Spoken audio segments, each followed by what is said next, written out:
tindakan pembelaan nanti Dan dikasih. begitulah memang benar-benar Galang dan Hilda licik. Mereka melaporkan Bastian ke polisi hingga akhirnya sekarang ini polisi datang menangkap Bastian.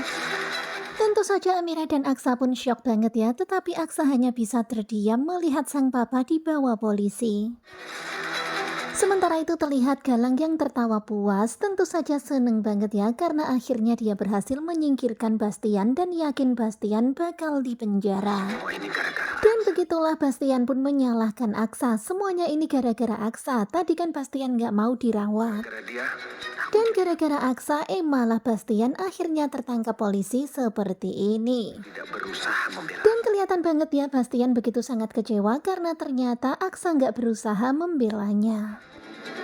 Dan begitulah akhirnya Bastian pun ditangkap dan dibawa polisi dimasukkan ke dalam sel penjara. Barangan main-main sama saya. Dan melihat pemandangan itu Galang seneng banget. Kemudian Galang pun berlalu pergi dari tempat itu. Harus bertindak Dan sesuatu. yang kelihatan panik malah Amira. Terlihat Amira yang bilang ke Aksa supaya Aksa bertindak. Kamu pikir Tetapi kemudian Aksa pun mengingatkan Amira kalau kejahatan Papa Bastian memanglah banyak. aku itu memang banyak kejahatan. Dan karena itulah Aksa nggak bisa membela sang papa ketika tadi polisi datang membawa sang papa. Kamu sama pengacara Kemudian Amira pun menyarankan ke Aksa untuk menyewa pengacara terbaik untuk Pak Bastian. Kamu nggak usah khawatir.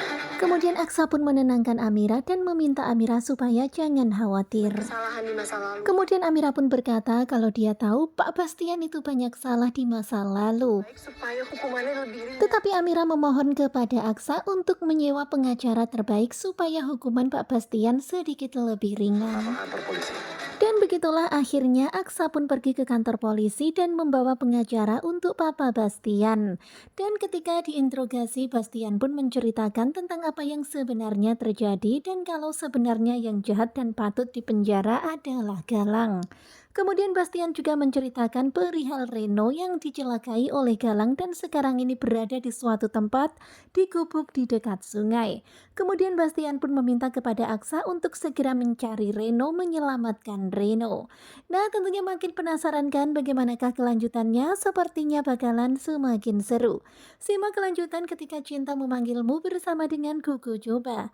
Terima kasih buat kalian yang sudah selalu setia dan jangan lupa nantikan video selanjutnya. Dan sepertinya bakalan semakin seru, jadi jangan lupa stay tune nonton terus ketika cinta memanggilmu. Terima kasih buat kalian dan bye-bye.